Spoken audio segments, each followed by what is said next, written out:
നന്മകളെന്നിൽ ചൊരിയും വന്ദയോർക്കുമ്പോൾ നന്ദിയല്ലാതൊന്നുമില്ലപ്പാ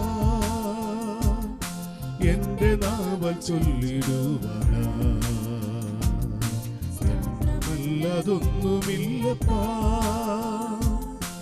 എന്റെ നാവൽ ചൊല്ലിടുവാനാ നിത്യസ്നേഹമോർക്കുമ്പോൾ വൻകൃപകൾ ഓർക്കുമ്പോൾ എങ്ങനെ സ്തുതിക്കാതിരുന്നിടും ആ കരുണയോർക്കുമ്പോൾ വൻ ത്യാഗമോർക്കുമ്പോൾ എങ്ങനെ വാഴ്ത്താതിരുന്നിടും യേശുവേ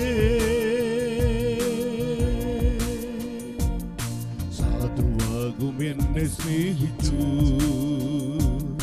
സ്വന്തം ജീവൻ തന്ന സ്നേഹമേ നന്ദിയല്ലാതൊന്നുമില്ലപ്പാ എന്റെ നാവൽ ചൊല്ലിടുവാനാ സ്തോത്രമല്ലാതൊന്നുമില്ലപ്പാ എന്റെ നാവൽ ചൊല്ലിടുവാനാ നിത്യസ്നേഹമോർക്കുമ്പോൾ വൻകൃപകൾ ഓർക്കുമ്പോൾ എങ്ങനെ സ്തുതിക്കാതിരുന്നിടും ആ കരുണയോർക്കുമ്പോൾ വൻ ത്യാഗമോർക്കുമ്പോൾ എങ്ങനെ വാഴ്ത്താതിരുന്നിടും യേശുവേ കാൽവരിയിൽ സ്നേഹമോർക്കുമ്പോൾ കണ്ണുകൾ നിറയുന്ന താതനേ നന്ദിയല്ലാതൊന്നുമില്ലപ്പാ എന്റെ നാവൽ ചൊല്ലിടുവാനാ സ്തോത്രമല്ലാതൊന്നുമില്ലപ്പാ എന്റെ നാവൽ ചൊല്ലിടുവാനാ നിത്യസ്നേഹമോർക്കുമ്പോൾ വൻകൃപകൾ ഓർക്കുമ്പോൾ എങ്ങനെ സ്തുതിക്കാതിരുന്നിടും ആ കരുണയോർക്കുമ്പോൾ വൻ ത്യാഗമോർക്കുമ്പോൾ എങ്ങനെ വാഴ്ത്താതിരുന്നിടും യേശുവേ എണ്ണമില്ല നന്മകളെന്നിൽ ചൊരിയും വന്ദയോർക്കുമ്പോൾ നന്ദിയല്ലാതൊന്നുമില്ലപ്പാ എന്റെ നാവൽ ചൊല്ലിടുവാനാ സ്തോത്രമല്ലാതൊന്നുമില്ലപ്പാ എന്റെ നാവൽ ചൊല്ലിടുവാനാ നിത്യസ്നേഹമോർക്കുമ്പോൾ വൻകൃപകൾ ഓർക്കുമ്പോൾ എങ്ങനെ സ്തുതിക്കാതിരുന്നിടും ആ കരുണയോർക്കുമ്പോൾ വൻ ത്യാഗമോർക്കുമ്പോൾ എങ്ങനെ വാഴ്ത്താതിരുന്നിടും യേശുവേ സാധുവാകും എന്നെ സ്നേഹിച്ചു സ്വന്തം ജീവൻ തന്ന സ്നേഹമേ നന്ദിയല്ലാതൊന്നുമില്ലപ്പാ ചൊല്ലിടുവാനാ സ്തോത്രമല്ലാതൊന്നുമില്ലപ്പാ എന്റെ നാവൽ ചൊല്ലിടുവാനാ സ്നേഹമോർക്കുമ്പോൾ വൻകൃപകൾ ഓർക്കുമ്പോൾ എങ്ങനെ സ്തുതിക്കാതിരുന്നിടും ആ കരുണയോർക്കുമ്പോൾ വൻ ത്യാഗമോർക്കുമ്പോൾ എങ്ങനെ വാഴ്ത്താതിരുന്നിടും യേശുവേ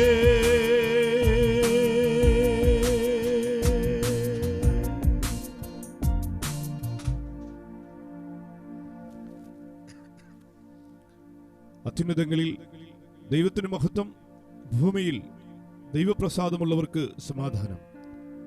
കർത്താവിൽ പ്രിയരെ, ഒരു പുതിയ പ്രഭാതം കൂടെ സ്നേഹനിധിയായ കർത്താവ് നമുക്ക് ദാനം ചെയ്തതിനായി നന്ദിയുള്ള ഹൃദയത്തോടെ നമ്മുടെ കർത്താവിന് നമുക്ക് സ്തോത്രം ചെയ്യാം. അനുദിന ഭാരങ്ങൾ അവൻ ചുമന്ന് ഓരോ ദിവസവും കരുതി നടത്തുന്നതിനായി കാലുകൾ ഇടറാതെ നമ്മുടെ കരം പിടിച്ച് കരുത്തേകി ദിനംതോറും നടത്തുന്ന കർത്താവിൻ്റെ സ്നേഹവാത്സല്യത്തിനായി നമുക്ക് നന്ദിയോടെ കർത്താവിന് സ്തോത്രം ചെയ്യാം. മാനവും പുകഴ്ചയുമെല്ലാം കർത്താവിന് രാവിലെ അർപ്പിക്കുന്നു. റോമാലേഖനം 8-ാമത്തെ അധ്യായം 32-ാം വാക്യം നാം വായിക്കുന്നത് ഇപ്രകാരമാണ്: സ്വന്തം പുത്രനെ ആദരിക്കാതെ നമുക്കെല്ലാവർക്കും വേണ്ടി ഏൽപ്പിച്ചു തന്നവൻ അവനോടുകൂടെ സകലവും നൽകാതിരിക്കുമോ? റോമാലേഖനം 8-ാം അധ്യായം അനുദിനം നമ്മൾ വായിച്ച് ധൈര്യപ്പെടുകയും ശക്തി പ്രാപിക്കുകയും ചെയ്യേണ്ട ഒരു വേദ ഭാഗമാണ് എന്ന് ഓർപ്പിക്കുകയാണ്. അതിനകത്ത് അടങ്ങിയിരിക്കുന്ന നമ്മുടെ സംരക്ഷണം, നമ്മുടെ പുത്രത്വം, നമുക്ക് ലഭിച്ചിരിക്കുന്ന ദൈവ സാന്നിധ്യം, ഇവയൊക്കെ ഈ ക്ലേശമേറിയ ജീവിതയാത്രയിൽ നമ്മുടെ ഹൃദയം തകരുമ്പോൾ, മനസ്സ് നൊമ്പരപ്പെടുമ്പോൾ, നാളെ എന്തായിത്തീരുമെന്നൊക്കെയുള്ള ആകുല ചിന്തകളൊക്കെ വരുമ്പോൾ നമ്മളെ വളരെ ധൈര്യപ്പെടുത്തുന്ന വേദഭാഗമാണ് ഇത്. മാത്രമല്ല, കർത്താവിൻ്റെ വചനം മുഴുവൻ ഓരോ ദിവസവും നമ്മെ ശക്തീകരിക്കുകയും ധൈര്യപ്പെടുത്തുകയും ചെയ്യുന്നു. അതുകൊണ്ടാണ് തിരുവചനത്തിൽ നമ്മൾ വായിക്കുന്നത്: യഹോവയുടെ ന്യായപ്രമാണങ്ങളെ രാപ്പകൽ ധ്യാനിക്കുന്നവൻ ഭാഗ്യവാൻ. ദിനംതോറും ആ ദൈവവചനത്തെ ധ്യാനിക്കുകയും അതിൽ ആശ്രയിക്കുകയും അത് വിശ്വസിക്കുകയും അത് ജീവിതത്തിൻ്റെ ആധാരമാക്കുകയും ചെയ്യുമ്പോൾ നിശ്ചയമായും ദൈവവചനത്തെക്കുറിച്ച് ഉത്തരവാദിത്വമുള്ള, ദൈവം തന്നിരിക്കുന്ന വാഗ്ദത്തങ്ങളെക്കുറിച്ച് ഉത്തരവാദിത്വമുള്ള പഴയ നിയമഭാഗങ്ങൾ നമ്മൾ വായിക്കുന്നതിലെ അത് അനുഷ്ഠിക്കുന്ന തീഷ്ണതയുള്ള ദൈവം തൻ്റെ വചനം നമ്മുടെ ജീവിതത്തിൽ നിവൃത്തിയാക്കുക തന്നെ ചെയ്യും. ഇവിടെ നമ്മൾ അങ്ങനെയാണ് വായിക്കുന്നത്. പൗലോസ് ഒരു താർക്കികനെ പോലെ ദൈവം മുമ്പാകെ നമുക്കൊരു ധൈര്യം നൽകി തരികയാണ്. സ്വന്തം പുത്രനെ ആദരിക്കാതെ നമുക്കെല്ലാവർക്കും വേണ്ടി ഏൽപ്പിച്ചു തന്നവൻ അവനോടുകൂടെ സകലവും നമുക്ക് നൽകാതിരിക്കുമോ? നമ്മൾ മുമ്പേ പാടിയതുപോലെ, സാധുവാകുന്ന എന്നെ തേടി സ്വന്തം ജീവൻ നൽകി തന്നവൻ അതോടുകൂടെ നമുക്ക് സകലവും നൽകാതിരിക്കുമോ? നമ്മുടെ ജീവിതത്തിൽ ഒത്തിരി ആവശ്യങ്ങൾ ഒരുപക്ഷെ ഇന്ന് രാവിലെയും കാണും. സാമ്പത്തിക ആവശ്യങ്ങൾ, ഭൗതിക ആവശ്യങ്ങൾ, ആത്മീയ ആവശ്യങ്ങൾ, ശരീരത്തിൻ്റേത്, മനസ്സിൻ്റേത്, നിരവധി നിരവധി നിരവധി ആവശ്യങ്ങൾ. ഒരുപക്ഷെങ്കിൽ നമ്മൾ മടിയോടുകൂടി ഇരിക്കുകയായിരിക്കും. ഇതൊക്കെ ദൈവത്തോട് പ്രാർത്ഥിക്കുവാൻ കഴിയുമോ? ചിലപ്പോൾ നമ്മൾ പറഞ്ഞു കേട്ടതും അറിഞ്ഞതും ഒക്കെ എങ്ങനെയായിരിക്കും. ഇങ്ങനെയുള്ള കാര്യങ്ങൾക്കൊന്നും വേണ്ടി പ്രാർത്ഥിക്കരുത്, പ്രത്യേകിച്ചും ഭൗതിക കാര്യങ്ങൾക്ക് വേണ്ടി. അതൊക്കെ ആകുന്നു എന്നൊക്കെ ഒരുപക്ഷെങ്കിൽ നമ്മുടെ ഉള്ളിൽ ചിന്ത കാണും. എന്നാൽ ഇവിടെ പൗലോസ് അപ്പോസ്തലൻ നമ്മുടെ ഉള്ളിൽ നൽകിത്തരുന്ന ഒരു ധൈര്യം, സ്വന്തം പുത്രനെ സ്പെയർ ചെയ്യാത്തവൻ എന്ന നമ്മൾ അതിൻ്റെ ഇംഗ്ലീഷ് പരിഭാഷ വായിക്കുന്നത്. He who did not spare his own son but delivered him up for us all. നമുക്കെല്ലാവർക്കും വേണ്ടി അവനെ ഏൽപ്പിച്ചു തന്നവൻ. How shall he not with him also freely give us all things? നമുക്കെല്ലാവർക്കും വേണ്ടി ഏൽപ്പിച്ചു തന്നവൻ എല്ലാം നമുക്ക് സൗജന്യമായി മടികൂടാതെ നൽകാതിരിക്കുമോ?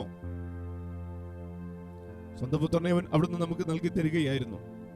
വിശുദ്ധ ബൈബിളിലെ സുവർണവാക്യം, താക്കോൽ വാക്യം എന്നൊക്കെ വിശേഷിപ്പിക്കപ്പെടുന്ന യോഹന്നാന്റെ സുവിശേഷം 3-ാം അധ്യായം 16-ാം വാക്യം നമ്മൾ വായിക്കുന്നത്: തന്റെ ഏകജാതനായ പുത്രനിൽ വിശ്വസിക്കുന്ന ഏവനും നശിച്ചു പോകാതെ നിത്യജീവൻ പ്രാപിക്കേണ്ടതിന് യേശുവിനെ നൽകുവാൻ തക്കവണ്ണം ദൈവം ലോകത്തെ സ്നേഹിച്ചു.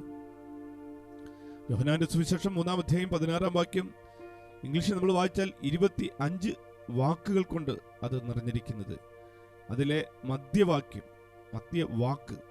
അതായത് 13-ാമത്തെ വാക്ക് സൺ എന്ന, അതിന്റെ പുറകിലുള്ള 12 വാക്കുകൾ ദൈവത്തെക്കുറിച്ച് പറയുക. For God so loved the world that he gave his only begotten. അവിടെ വരെ ദൈവത്തിന്റെ സ്നേഹം, ദൈവം നൽകിത്തന്നത്, ദൈവം നമ്മെ സ്നേഹിച്ചപ്പോൾ, for God so loved the world, അത്യധികമായി നമ്മെ സ്നേഹിച്ചു. ചെറിയ സ്നേഹം പ്രകടിപ്പിക്കുകയില്ലായിരുന്നു, വളരെയധികം നമ്മെ സ്നേഹിച്ചു, നമ്മെ ഓരോരുത്തരെയും. അതുകൊണ്ട് ഹി ഗേവ് ഹിസ്, അവൻ നൽകിത്തന്നു. സ്നേഹം കൊടുക്കുന്നതാണ്. എന്താ നൽകി തന്നത്? ഹിസ് ഓൺലി ബിഗോട്ടൺ സൺ, തൻ്റെ ഏകജാതനായ പുത്രനെ. ഇനി അതിൻ്റെ ഈ സൺ എന്നതിന് ശേഷമുള്ള അടുത്ത 12 വാക്കുകൾ മനുഷ്യനുമായി ബന്ധപ്പെട്ട ഈ പുത്രനിലൂടെ ലഭിച്ചിരിക്കുന്ന ഈ അനുഗ്രഹം എങ്ങനെ പ്രാപിക്കാം?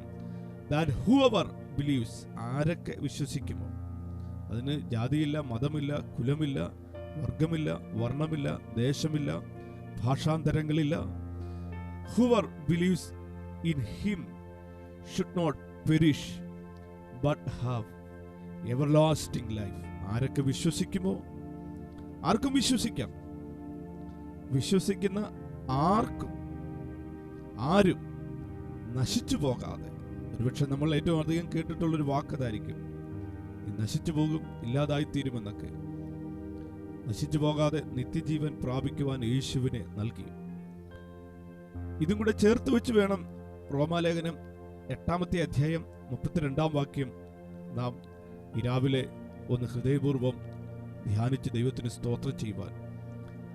നമ്മെ സ്നേഹിച്ച് സ്വന്തം പുത്രനെ തന്നവൻ അവനോടുകൂടെ നമുക്ക് വേണ്ടിയതെല്ലാം നൽകാതിരിക്കുമോ? പൗലോസ് അപ്പോസ്തലൻ പറയുക, God did not spare his son. നമ്മെ രക്ഷിക്കണം, നമ്മെ വീണ്ടെടുക്കണം എന്ന് ദൈവം ആഗ്രഹിച്ചപ്പോൾ തന്നെ വാഗ്ദാനം ചെയ്തിരുന്നു സ്വന്തം പുത്രനെ. എന്നാൽ കാലസമ്പൂർണത വന്നപ്പോൾ സ്ത്രീയുടെ സന്തതിയായിട്ട് അയക്കുമ്പം യേശുവിനെ സ്പെയർ ചെയ്തില്ല, മാറ്റിവെച്ചില്ല, പകരം ഒരാൾ വിടുകയില്ലായിരുന്നു. യേശുവിനെ തന്നെ തന്നെങ്കിൽ നമുക്ക് വേണ്ടിയതെല്ലാം അവനോടുകൂടെ നൽകാതിരിക്കുമോ? നമ്മുടെ ആവശ്യങ്ങൾ നിവർത്തിക്കാതിരിക്കുമോ? നമുക്കൊരു കൊച്ചു ഭവനം പണിയുവാനുള്ള അവസരം നൽകാതിരിക്കുമോ? നമുക്ക് വസ്ത്രം നൽകാതിരിക്കുമോ? ഭക്ഷണം നൽകാതിരിക്കുമോ? നിങ്ങളുടെ രോഗം സൗഖ്യമാക്കാതിരിക്കുമോ? ആകുലതകളിൽ നിന്ന് വിടുവിക്കാതിരിക്കുമോ? വേദനകളിൽ നിന്നും പരാജയങ്ങളിൽ നിന്നും രക്ഷിക്കാതിരിക്കുമോ? ഈ ശാപബന്ധനങ്ങളിൽ നിന്ന് വിടുവിക്കാതിരിക്കുമോ? ദൈവത്തിന് ഇതിനെല്ലാം വെച്ച് കമ്പയർ ചെയ്ത് നോക്കുമ്പോൾ ഏറ്റവും വലുത് തൻ്റെ സ്വന്തം പുത്രനായിരുന്നു. അതിനെ തരുവാൻ ദൈവത്തിനും മടിയില്ലായിരുന്നെങ്കിൽ, പ്രിയപ്പെട്ടവരെ, നമ്മെ സ്നേഹിച്ചുകൊണ്ട്, നമ്മൾ ശത്രുക്കളായിരിക്കുമ്പോൾ തന്നെ നമ്മെ സ്നേഹിച്ചു എന്ന റോമാലേഖനത്തിൽ വായിക്കുന്നത്. നമ്മെ സ്നേഹിച്ചുകൊണ്ട് സ്വന്തം പുത്രനെ തന്നവൻ അവനോട് കൂടെ നമുക്ക് ആവശ്യമുള്ളതെല്ലാം നൽകി തരുന്നതിനായി നമുക്ക് കർത്താവിനെ നന്ദിയോടുകൂടെ സ്തോത്രം ചെയ്യാം. മത്തായിയുടെ സുവിശേഷത്തിൽ ഗിരിപ്രഭാഷണ വേളയിൽ യേശു കർത്താവ് തന്റെ ശിഷ്യന്മാരോട് പറഞ്ഞത് 6-ാം അധ്യായത്തിന്റെ 33-ാം വാക്യം, Seek ye first the kingdom of God and his righteousness, all these things shall be added unto you. അവർക്ക് കുറേ കാര്യങ്ങളെക്കുറിച്ച് ആകുലത ഉണ്ടായിരുന്നു. ആ കാര്യങ്ങൾക്കെല്ലാം ഉത്തരം എന്ന പോലെ യേശു കർത്താവ് പറയുക, മുമ്പേ അവന്റെ രാജ്യവും നീതി അന്വേഷിപ്പിൻ. ഇവിടെയെല്ലാം നമ്മൾ കാണുന്ന ഒരു പദം all things, all these things. റോമർ 8:32 നമ്മൾ അങ്ങനെ വായിച്ചത്, സ്വന്തം പുത്രനെ ആദരിക്കാതെ നമുക്ക് വേണ്ടി ഏൽപ്പിച്ചു തന്നവൻ അവനോടുകൂടെ നമുക്ക് സകലതും നൽകാതിരിക്കുമോ? ദൈവമോ നിങ്ങളുടെ ബുദ്ധിമുട്ടൊക്കെയും മഹത്വത്തോടെ തന്റെ ധനത്തിനൊത്തവണ്ണം ക്രിസ്തുവേശുവിൽ തീർത്തു തരുന്നു എന്ന് നമ്മൾ വായിക്കുന്നു ഫിലിപ്പി ലേഖനത്തിൽ. അവിടെ നമ്മൾ വായിക്കുന്നത് ഓൾ എന്ന വാക്ക് കാണാം. നമുക്ക് വേണ്ടി എല്ലാം അവൻ പരിഹരിച്ചിരിക്കുന്നതിനായി, ക്രൂശിലെ ഏക യാഗ നിമിത്തമായി സകലവും അവിടുന്ന് നിവൃത്തിയാക്കിയിരിക്കുന്നതിനായി, അതിലൂടെ നമ്മെ സഹായിക്കുകയും അനുഗ്രഹിക്കുകയും ചെയ്യുന്നതിനായി, നമുക്ക് ആവശ്യമുള്ളതെല്ലാം അവിടുന്ന് തരുവാൻ കരുത്തുള്ളവനും ശക്തനുമായിരിക്കാൻ ഇന്ന് രാവിലെയും കർത്താവിനെ നന്ദിയോടെ സ്തോത്രം ചെയ്യാൻ നമുക്ക് കണ്ണുകൾ അടയ്ക്കാം, പ്രാർത്ഥിക്കാം. സ്നേഹവാനായ ഞങ്ങളുടെ കർത്താവേ, സ്വർഗീയ പിതാവേ, അവിടുത്തെ പുത്രനും ഞങ്ങളുടെ രക്ഷകനുമായ യേശുവിൻ്റെ അധികാരമുള്ള നാമത്തിൽ തിരുമുമ്പാകെ ഞങ്ങൾ വരികയാണ്. കർത്താവേ, യേശുവിനെ തന്ന് ഞങ്ങളെ സ്നേഹിച്ചതുകൊണ്ട് അതോടുകൂടെ ഞങ്ങളുടെ ജീവിതത്തിൽ, അനുദിന ജീവിതത്തിൽ ഞങ്ങൾക്ക് വേണ്ടിയതെല്ലാം നൽകി തരുവാൻ അങ്ങ് മതിയായവനാണ് ഇന്ന് രാവിലെ ഞങ്ങളെ ഉറപ്പിച്ചിരിക്കുന്നതിനായിട്ട് സ്തോത്രം. കർത്താവേ, ദൈനംദിന ജീവിതാവശ്യങ്ങളിൽ ഞങ്ങൾക്ക് ആവശ്യമുള്ളതെല്ലാം, വസ്ത്രം, ഭക്ഷണം, പാർപ്പിടം, കർത്താവെ, അതുമായി ബന്ധപ്പെട്ട ഞങ്ങളുടെ ജീവിത ആവശ്യങ്ങളെല്ലാം അങ്ങ് ക്രിസ്തുയേശുവിലൂടെ ഞങ്ങൾക്ക് നിവർത്തിച്ചു തരുന്നതിനായിട്ട് നന്ദിയോടുകൂടെ സ്തോത്രം ചെയ്യുന്ന കർത്താവെ, രോഗികളായിരിക്കുന്നവരെ സൗഖ്യമാക്കുവാൻ അങ്ങേക്ക് മനസ്സുള്ളതിനായിട്ട് സ്തോത്രം ചെയ്യുന്നു. ബലഹീനരെയും ക്ഷീണിതരെയും ദുഃഖിതരെയും അങ്ങ് വിടുവിക്കുന്നതിനായിട്ട് സ്തോത്രം ചെയ്യുന്നു. ജോലിയില്ലാതെ ഭാരപ്പെടുന്ന ഞങ്ങളുടെ യൗവനക്കാർ, അവർ കർത്താവെ ജോലിക്കുള്ള അവസരങ്ങൾ ഒരുക്കി തരുവാൻ അങ്ങയ്ക്ക് മനസ്സാകുന്നതിനായിട്ട് സ്തോത്രം. വിവാഹപ്രായം കഴിഞ്ഞിട്ടും കർത്താവെ അതിനുള്ള സാധ്യതകളും സാഹചര്യങ്ങളും അടഞ്ഞു നിൽക്കുന്നു എന്ന് തോന്നത്തക്ക വിധത്തിൽ ജീവിതത്തിലൂടെ കടന്നു പോകുന്നവർക്ക് വേണ്ടി കർത്താവെ പുതുവഴികൾ തുറക്കുന്നതിനായി അവരുടെ ജീവിതത്തിൽ നന്മയിലേക്കും ശുഭഭാവിയിലേക്കും നടത്തുവാൻ അങ്ങ് ശക്തനായിരിക്കാൻ നന്ദിയോടുകൂടെ സ്തോത്രം ചെയ്യുന്നു കർത്താവെ. ഓരോ ദിവസവും ഓരോരുത്തരെയും കരുതി നടത്തുന്ന കർത്താവിന്റെ വലിയ പരിപാലനത്തിനായിട്ട് സ്തോത്രം. കർത്താവ് ഇന്ന് രാവിലെയും രോഗികളും ദുഃഖിതരുമായിരിക്കുന്നവരെ ഞങ്ങൾ ഓർത്ത് സ്തോത്രം ചെയ്യുന്നു. വേണ്ടി എല്ലാ സഹായവും ചെയ്യണമേ. ഞങ്ങളുടെ ദേശത്ത് കർത്താവ് രോഗസൗഖ്യവും സമാധാനവും നയിക്കുന്നതിനായിട്ട് സ്തോത്രം. ഞങ്ങളുടെ രാജ്യത്തെ ആരോഗ്യ സമൃദ്ധിയിൽ സൂക്ഷിപ്പാൻ അങ്ങ് കരുത്തുള്ളവനായിരിക്കൽ സ്തോത്രം. ഞങ്ങളുടെ എല്ലാ ഭരണാധികാരികളെയും കർത്താവ് ഉദ്യോഗസ്ഥ വൃന്ദങ്ങളെയും ഒക്കെ ഞങ്ങൾ ഓർക്കുന്നവരെല്ലാം ദൈവം സഹായിക്കണമേ. വേണ്ടി എല്ലാ കൃപകളും നന്മകളും പകരണം കർത്താവേ. ഇന്ന് രാവിലെയും കർത്താവ് ഞങ്ങൾക്ക് വേണ്ടി സകലവും നൽകി തരുവാൻ മതിയായവനെന്നാർത്ത് സ്തോത്രം ചെയ്യുന്ന കർത്താവേ. ആകുല ചിന്തകൾ വേദനകൾ ഞങ്ങൾ വിട്ടു മാറിയിരിക്കുന്നതിനായിട്ട് സ്തോത്രം. എല്ലാ മഹത്വവും അങ്ങേക്ക് അർപ്പിക്കുന്നു. പ്രാർത്ഥന കേട്ടതിനായി നന്ദി. യേശുവിന്റെ നാമത്തിൽ തന്നെ ആമേൻ. കർത്താവ് നമ്മെ ഏവരെയും അനുഗ്രഹിച്ച് കാക്കുമാറാകട്ടെ.